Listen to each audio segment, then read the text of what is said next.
So Timmy ends up blowing the rat's cover, but is able to outsmart the dog and allow the rats to escape. Automatic gate closer? An automatic gate closer!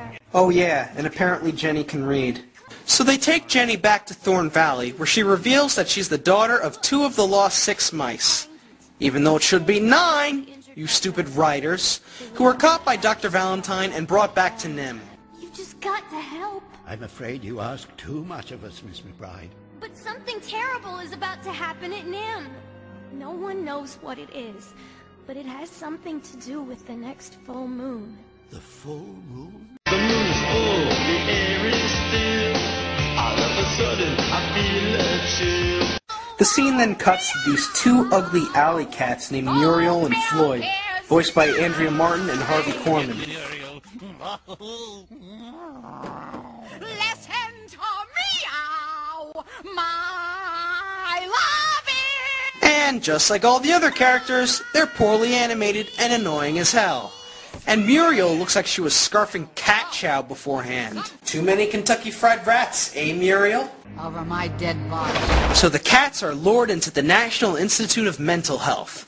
Gee, I wonder what the scientists have in store for them. Are they going to inject them with the serum? Use them as rugs? Strapping them to chairs and giving them shock treatment?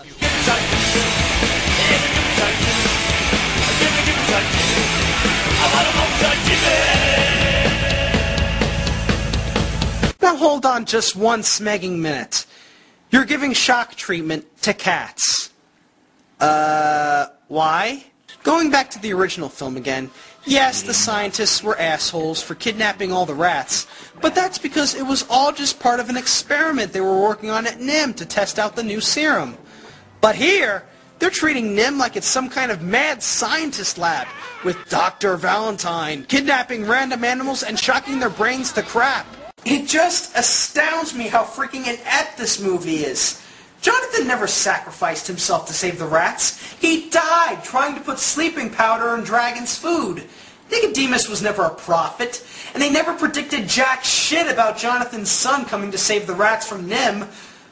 I mean, seriously, who wrote this? Whoa, 4 people actually wrote this film? Really? Oh, this movie is such a massacre. Poor character design, poor connection to the original material, rat breasts, and there's still 40 more minutes left. So Timothy and Jenny decide to go and rescue the rats themselves, flying on a big hot air balloon. Oh, come on! You've only known the girl for a few hours. Why are you getting to first base now? Well, it doesn't matter, because their balloon is attacked by a hawk, and they end up crashing into a forest, where they meet this caterpillar named Cecil. The way it works is this. You want something from the owl, you gotta have something for the owl. How about this? A twig? We're in a forest and you bring a twig?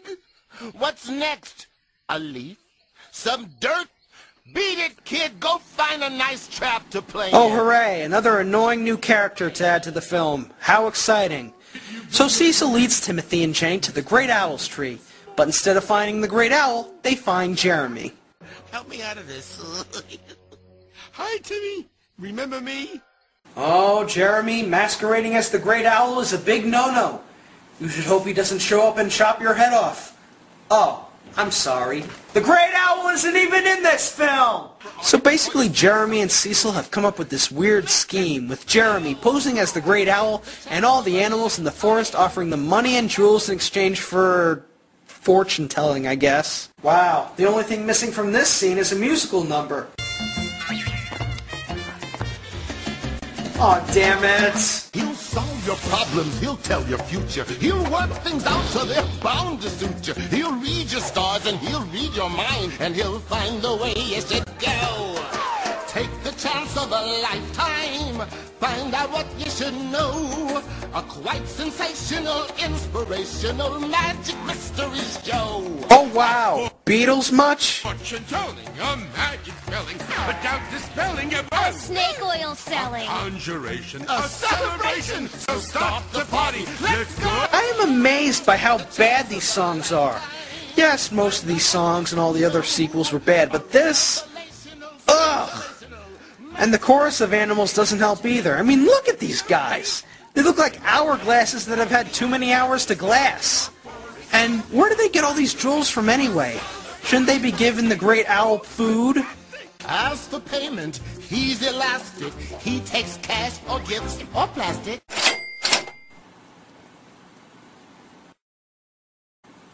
A Caterpillar credit card. A Caterpillar credit card. Hey, look on the bright side, right? At least it's not a bat credit card. What the smack is wrong with these smacking filmmakers? So, of course, Jeremy's cover gets blown, and so he, Timothy, Jenny, and Cecil hightail it out of the woods and head all the way to NIMH. When they get there, they find scientists in cages acting like dogs. Okay.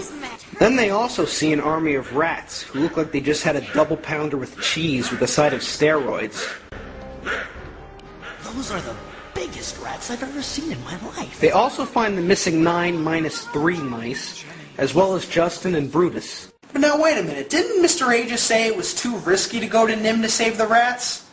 Wow, nice continuity there, bro. But before they can free the mice, the two cats appear and buy Chris Farley's cheesesteak! What happened to them? Their bodies are so big they don't even have freaking necks! There, but they make such a lovely stew, you know. A few carrots, a nice level of greens. It doesn't even taste like mustard! So the mice are sent to the main laboratory where they discover that Dr. Valentine has also been turned into a dog. But who hypnotized him? Little Timothy, how you have grown. It is revealed to be Timmy's long-lost brother Martin. I suppose I have changed a bit, but for the better, don't you think? My God! He's been possessed by Eric Idle! Yeah, apparently Martin has become an evil mouse with a British accent. Yeah, the British are always the villains, aren't they? What kind of hateful buggery comment is that? We British people aren't evil. We're just more talented and sophisticated than you filthy Americans. Dude, I swear, if you don't shut up, I'm gonna punch your rotten British teeth in. What? After we've beaten you in Robot Wars and Global Guts? Oh, that'll be the day. Martin, what's wrong? What's happened to you? Happened? Why, life happened, that's what!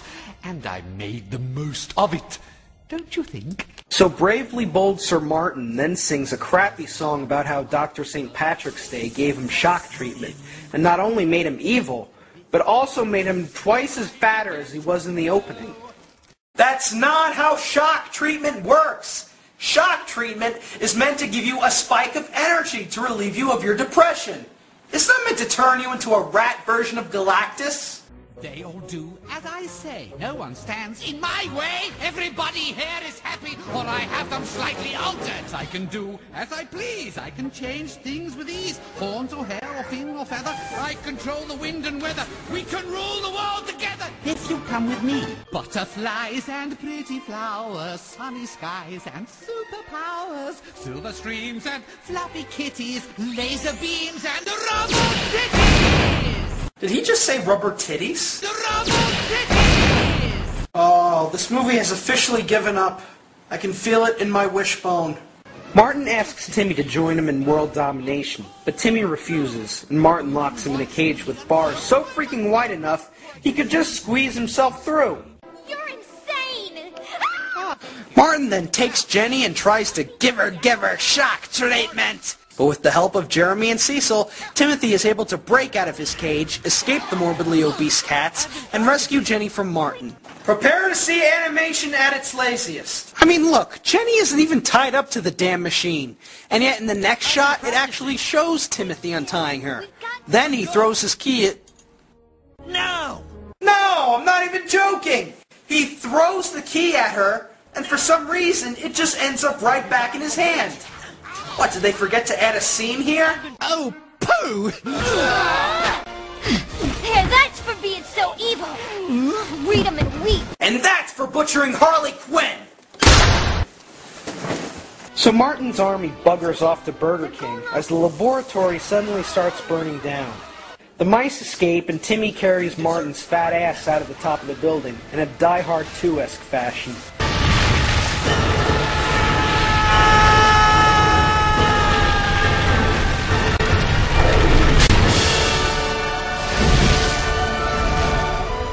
So they get back to Thorn Valley. Timothy and Jenny finally get together. Cynthia's still fat. Mrs. Brisby still looks the same. And in one last pointless cameo, we have Philip Glasser, the original voice actor for Fievel Mouskowitz, voicing a now rejuvenated Martin. Sorry, hero. I don't know what came over me. Forget it, Martin. And don't call me hero. Alright, fine. We won't call you a hero. Because guess what? You're not a hero. This is a hero. This is a hero. Hell, this is a hero. But you aren't a hero. You're not even the son of Mrs. Brisby. You're not even a rat. You're nothing. You're shit. This movie is shit. This movie doesn't even deserve to have Secret of NIMH in its title. It should be called lazy, dumb, stupid, crap, money-grubbing, bug mucus so vile that MGM laughs at us by tricking us into watching this load over and over again. I know I'm being a little angry here, but I just wanted to tell you something. Something that I've just wanted to get off my mind for the last 80 minutes. Secret of NIMH 2 sucks! The animation is horrible, there are more plot holes than Gorgonzola, the jokes aren't funny, the characters aren't interesting, and the dark and edginess of the original is long dead. This is, without a doubt, one of the worst animated movies I've ever seen in my life, and a true disgrace to a truly fantastic movie. Even as a standalone film, I wouldn't recommend it for its epic failure. Hardcore headache? More like hardcore tumor. Do yourself a favor. Go watch the original Secret of NIMH. Pretend this piece of junk never existed. I'm the hardcore kid. If you excuse me, I'm gonna go shock this movie out of my brain.